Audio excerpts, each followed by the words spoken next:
Happy Sunday, all you Minties! This is the Uncanny Omar, and today join me for my overview of Justice League Dark, the new 52 Omnibus from DC Comics.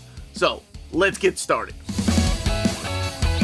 And welcome back, everybody. Now, here we have Justice League Dark, the new 52 Omnibus from DC Comics. Here is what the front cover looks like, so you have a lot of the characters that are featured in these stories. Here's your spine. You have a purplish design with a darker tone towards the bottom. Justice League Dark, New 52 Omnibus. They love throwing that in there. And the DC logo down there. I guess it is important to note when these stories took place, what era, and the back of the book. The book retails for $150. And one of the most important things to note is here, this particular copy was printed in Canada, and usually when they print them in Canada, you'll start seeing these books pop up overseas first, like in Europe, or in Canada sometimes. They get their DC's book early. And in America, that's what it feels like. We get it last. Most of the time, it usually comes out here and then everywhere else, but now we know what it feels like. Oh, and let's go ahead and answer the question. Is this the biggest omnibus? No, it's not. That title still belongs to the thicker than a Snicker Blackest Night Omnibus. So this book right here comes in at 1,664 pages, and this one here at 1,648. So it is tied with the Arkham Saga, the comics that are based on the video game. They made an omnibus of those for Batman, and that one has also 1,640 pages. So it is just a little bit smaller than your Blackest Night, but the book is slimmer. Let me show you. For only having 24 less pages than Blackest Night, it's a lot slimmer, and that's due to the different techniques they're using in these omnis now. So here it is compared to Blackest Night, the biggest, not only DC omnibus, but the biggest omnibus available right now. We still don't know how many pages the King in Black is going to have. And here we have a book with about 100 less pages at 1,536 pages, The Books of Magic. So, honestly, they are about the same here on the spine, the thickness of it. But let's go ahead, look at it under the dust jacket. Let's get Constantine off that cover to look at under the dust jacket. Here's what it looks like underneath the dust jacket. You have Justice League Dark, the new 52 Omnibus, written in cursive writing. I like that. It's a nice little touch. You have the art on this purple tone that they're using for that spine, for the logo, and you'll see it all over the book. And then you have the key players that play a big major role in the first story arc. So you have Deadman, Zatanna, there's Enchantress, Madame Xanadu, John Constantine, and of course my boy, Shade, the Changing Man. That's right, Peter Milligan brings him back. So let's go ahead and get this open, talk about the story, show off some of the artwork, and see if it's worth your investment. Because this is a pretty expensive omnibus. Alright, let's go ahead and get this book opened. Here's what your bookend pages are going to look like. Not quite purple. It's got a really dark tone. Justice League Dark. So of course you have to have a dark tone with this book. And here are your credits. J.M. DeMatteis taking the top billing. Jeff Lemire, Ray Fox, Peter Milligan, Jeff Johns, and a couple of other writers down there. Mikhail Janin, he has to take top billing. He does most of the book in here. And then you have Andres Guinaldo and a few other artists in there, including Ivan Reyes and Jim Lee. Doug Mahnke as well. Here is your table of contents. That is a lot of content right here. Your introduction by Peter Milligan, who was putting the team together. It's a 3-page introduction talking about what makes the team a lot different than the Justice League. Because some people out there think, and this is not a stupid question because I've been asked this question, that Justice League Dark is got ties to the Dark Metal series. So when they see the title, they thought, okay, well, this has a Dark Superman, this has a Dark Wonder Woman, this has a Dark Cyborg story in there, and that's what Justice League Dark is about. No, it's not at all. This takes place after Flashpoint. So this is the dark/magical fantasy side of the DC Universe. These are the type of characters you're going to see in here. And I'll explain each one of them here at the beginning. I'm going to talk just a little bit about a spoiler in the first story arc. Not really going to talk about how they solve the issues, but In the very first story, just to kind of give you a small taste as to what to expect, what kind of stories to expect in this omnibus, we meet this young lady right here. She goes by the name June Moon, and she's being chased by demons, and she's looking at a newscast when she finds this diner here, and she sees herself being killed over and over. And not just one version of herself, but many versions of herself. She knows it's her. And then she starts freaking out what is real and what isn't. And then we get to see the character of Shade right there. Peter Milligan was famous for bringing this character to the spotlight, character created by Steve Ditko, but Peter Milligan really brought him to a lot of people's attention, so much so that it's one of my most wanted Omnis. But to kind of give you an idea of what he is, we're introduced to him and his girlfriend at this little hotel or apartment, and his girlfriend starts melting in front of him, and she's saying, "You bastard, was any of this real?" And he said, "Of course you were real as I wanted you to be." So right there, you kind of get an idea of what his reality warping powers are because of the vest that he wears. Therefore, Shade, the changing man. Here we have the Enchantress. If you've seen the Suicide Squad movie, you kind of get an idea of what her powers are and what she's doing, but she doesn't look anything like that. And then we have the Justice League going up against this mad, insane version of the Enchantress. And, you know, Superman, even if you're not familiar, you learn really quick, he's practically worthless up against magic. So they get taken down pretty easy. Meanwhile, on the Watchtower, we have Batman and Zatanna watching them. And Zatanna's like, "Look, this is magic. I got this. You stay here." And Bruce is like, "Wait, I want to go with you." Oh, damn. He gets tied up. And then out of nowhere, of course, John Constantine, Hellblazer, shows up just to throw in more of that occult element into this book. So June finally makes it to the house of Dawn and Boston Brand, this guy right here, Deadman. So she's looking for help. She's looking for Deadman to possess her to see if he can find out exactly what's going on with her. And here we have Shade again with Madame Xanadu, and she's trying to tell him that she's trying to put a team together, a dark team that could go up against these magic users. So the team eventually comes together, and then we meet another character here in a second. Let's get to this character here. This guy right here, Mind Warp, who's a brand new character that Peter Milligan created for this series. And the reason that they run into him is because Shade was trying to recruit other characters like Deadman. But Deadman's busy trying to help out this young lady he just met. So he said no. So he was like, "Okay, well, I'll go find somebody that's got your powers." So we find out through Deadman that June isn't really a person. This is what I meant by just a little bit of a spoiler. But like I said, it's in the first story arc. And it sets up really the elements that you're going to be seeing throughout this entire omnibus. June isn't real. She's actually just a part of the Enchantress. So she's the part of the Enchantress that was keeping the Enchantress sane and keeping her from going crazy and using her magic. So somehow this team of people that have just come together have to put June and the Enchantress and all the other Junes out there that look like her back together in a one body. And that's what the first story arc is about. You know, Zatanna's your magic user, that she can do spells as long as she's saying the words backwards. So if she ever loses her voice, and hey, it's happened, you know, she has no power. Then you have John Constantine, one of the greatest occult detectives in the history of the DC universe. Now the team, as they progress, you will see members come in and come out of the team. You'll see crossovers in here. So there are a ton of crossovers, and they're all collected in here. This is a crossover with I, Vampire, and you have artwork in here from Andre Sorrentino. You'll start seeing a new cast. And it will be a revolving door of members, because there's a lot of magic users in the DC universe. There's a lot of fantasy elements in the DC universe that bring a lot of these characters together. So let's talk about the content now that we kind of talked about how these characters are set up at the very beginning. So that's just your first story.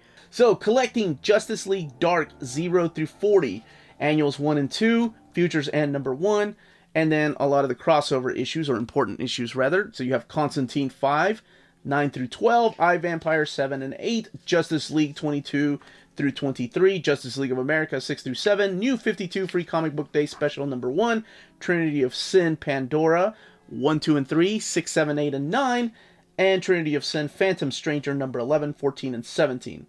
And then you have a lot of the behind the scenes. See what I mean? You have Dr. Mist here now. You have the Black Orchid, so they're now part of the team. And as I said, the team is like a revolving door of members. Keep in mind, though, this is the New 52, so whenever you're reading this, even though it's got adult themes in here, even though it's got a lot of violence, I mean, let me just show you. We've got decapitation, we have ripping off of limbs, you know, it's violent. But this is still not the mature content that you're used to if you've been reading the pages of Vertigo's Hellblazer. It's the closest we're going to get to John Constantine as he was in the pages of Hellblazer. I've said this on my channel before, and I felt like whenever they brought Constantine into the DC universe, because there was a time that he wasn't. He was a part of his own little pocket universe. He had no dealings with a lot of these characters when he became the Vertigo universe. That was his own thing. Even though he started in the pages of Swamp Thing. But anyway, that's a whole different history, and let's just talk about this. If you're used to that type of character, if you just got the first Hellblazer Omnibus and you read it and you're like, oh, I want to follow this guy's adventures. I heard he's in Justice League Dark. He's a little bit of a different character. So he's not quite as edgy, if you will. I've said that he's neutered. It's like a neutered version of John Constantine. And I still stick by that statement, but in this, it is the closest we're going to get to that type of character. Because you do have Peter Milligan writing these stories. You have Jeff Lemire, who eventually takes over after Peter Milligan. Eventually, Ray Fawkes and Jeff Lemire start writing the stories. And then you have J.M. DeMatteis, who's no stranger to a lot of these characters. So, this is the type of stories you're going to be dealing with in here. There's these group of Justice League members that are fighting against magic forces in the universe that are coming to Earth and trying to threaten mankind, and the Justice League cannot do anything about. So they call on the Justice League Dark. Look, you got Frankenstein that eventually joins, the Agent of Shade. Now, the crossover here, where all three of the Justice League America, and Justice League Dark fight because of the character of Pandora that we've met through Flashpoint, that is all in here. So that's pretty much the story of that, is that Superman is framed for the murder of one of the villains in the DC 52 universe. And you can find out how that all pans out, but pretty much that leads into Forever Evil, and that's more of a Justice League story, but all of the crossover is in here, so it's all intact. So if you're worried about missing a story, missing out on all of that, worry not. It's all in here. Now, as you could probably tell when I was flipping through here, Mikel Janin is still drawing most of the book. His artwork has gotten a lot better. He has evolved. He's starting to use gray tones a lot more, so a lot more shading. So compared to the beginning, and of course this is before he took over the Grayson book, and he gave us super sexy Nightwing, and now before he took over Batman in the Rebirth era. So this is the New 52 era of Justice League Dark. We do have another omnibus coming out next year. I don't know what the content of that is. All I know, it's a huge book. I think it was mislabeled when it was in the solicitation, or not solicits, but in the catalog. And it will be coming out sometime next year, knock on wood. That's a follow-up to this. All of the variant covers are on the opposite page of the standard edition cover. So I love when they do that. And in DC fashion, they don't tell you what issue you're on unless you look at the table of contents, but you do have pages in this one. So you can go back to your table of contents if you're curious as to what issue you're on, because they don't tell you the title or the issue number. So if you're in a part of a crossover, or if you want to skip some of the crossover and just get to Justice League Dark, just look at the table of contents and it will take you to the page number. See? Page numbers. Those are important. So I'm glad that they're in there. Now, let's look at the extras in the back. Oh, this is a cool era, too, when Aquaman, or is it really Aquaman, joins the team. Oh, this is one of my favorite variants.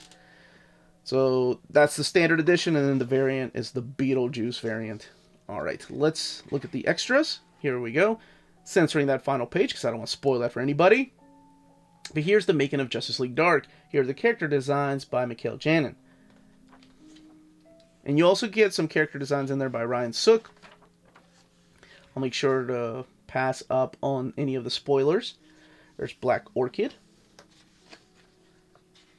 Enchantress, Felix Faust, who plays a big role in the Black Orchid's first story in here with Dr. Mist.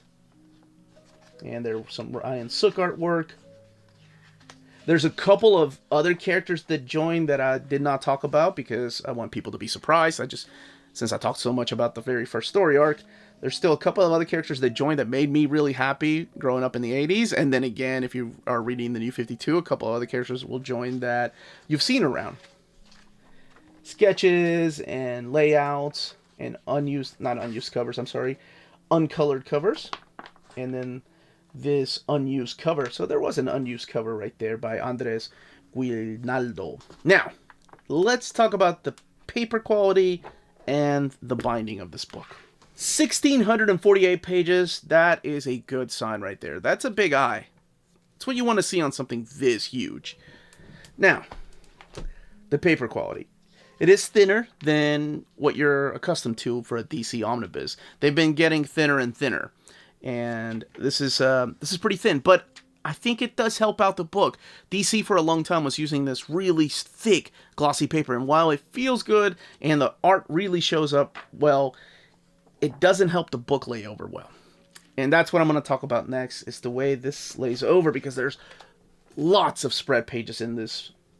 So let's go to our very first one. This isn't a good one because it doesn't have any word bubbles. There is some gutter loss. I am holding it down so you can see the entire artwork right there of the spread page. But there are spread pages in here, like this one here, that you'll notice more of a gutter loss. The more and more you keep going. So you hold it down. Not that big of an issue for me. And there's another thing I need to point out, like this is another spread page. For example, you can't see Zatanna's face. There we go. Not a big issue for me. I'm okay with that. I've seen all kinds of builds of these books. I think sometimes people get used to certain ways that the books are built and they expect them all to be the same. So they're all a little bit different. The thing I think for this one here that I don't know if it will bother people or not, but you are going to have to hold it down like this to read the word bubbles, because there are a lot of word bubbles that go into that gutter curve. And if you're especially towards the first 300 pages of the book, and the last few pages, you're going to have to hold it down like this. So if you're reading it in bed, I don't know, you can get a little uncomfortable. Well, 1,648 pages, I imagine it's going to get uncomfortable no matter if you read it in bed, in the bathroom, or your couch. In the bathroom. What the hell's wrong with me? All right, like that. You're just going to have to hold it down. Not that big of a deal, like I said, to me. But everybody's different, and I respect everybody's opinion. If that's a big deal to you, maybe stick with the trades, the single issues. They didn't do any oversized hardcovers, sadly. So this is the only oversized hardcover collection of this particular era that we're going to have. Let's look at some splash pages, or spread pages here towards the middle of the book. So this is starting to look a little bit better. Of course, because it is the middle. Here's another one, for example. Laying over rather well, but let's get towards the end without any spoilers. There we go. Here's a good one of John Constantine. And the way it lays over in the back here. Having to hold it down again to read some of the word bubbles. Now, for me, I really enjoyed this book. It's got the return of Peter Milligan writing not only John Constantine, but also Shade, the Changing Man. So it was nice to see him return. You get all the crossovers in here. Really, there's nothing to complain about. I mean, it's a big book, so if you're not into big books, then it's not for you. But if you've not read it, definitely check it out. Check out the first trade. Check it out digitally. See if it's for you. But that first story arc that I talked about, with just a little bit of a spoiler, is the kind of stories you're going to find in here. And that, as they say, is that. If you're interested in purchasing this book, don't forget to check out our sponsors. CheapGraphicNovels.com, your online home for brand new graphic novels and collected editions up to 50% off cover price. They pride themselves on packaging your books so they arrive safely and in excellent condition, as well as prompt and helpful service. Check out the bargain deals for up to 90% off cover price. CGN is excited to announce that they are now taking pre-orders. They're making it easier for you to ensure that you don't miss out on the hottest releases. CGN is currently running a special promotion for you Minties. If you're a first-time customer, let them know that you were referred by Near Mint Condition at the checkout, and you'll receive a credit for free shipping on your next order. This promotion is valid for U.S. customers only. Cheap Graphic Novels, your source for the hottest books with the kind of deep discount and quality shipping and customer service that will keep you coming back for more. If you live in Europe and are interested in pre-ordering or purchasing Omnis, then you should definitely check out Walt's Comic Shop in Berlin, Germany. They have the cheapest pre-order prices for Marvel and DC big books within the EU. Flat shipping of €9.90 for EU countries, extremely careful and sturdy packaging, emails are answered within 24 hours, and they have a superb selection of new releases and out-of-print books on their website. Just head over to waltscomicshop.com for more great deals and rare titles. And for a limited time, you can use the code nearmintcon, all one word, at the checkout for free shipping to all EU countries with your first order. Walt's Comic Shop, your reliable source for Omnis and premium collected editions in Europe. And that was the content, the page count, and build of this Omnibus. Let me know in the comments down below if you're picking this up, if it's too big, if you would rather have had some OHC, some deluxe editions, if you're going to stick to the trade paperbacks or single issues, or if you've never read it and you're excited to finally read what Justice League Dark is all about. Again, this was the Uncanny Omar. If you have any more questions, please leave the comments down below. I'd love to get back to you. Don't forget to smash that like button, ring that bell for notifications to let you know when our videos are going live. We are on Spreadshop and Patreon, and thank you so much to our patrons for making videos like this possible. And more importantly, everyone, stay healthy, stay safe out there. Much love.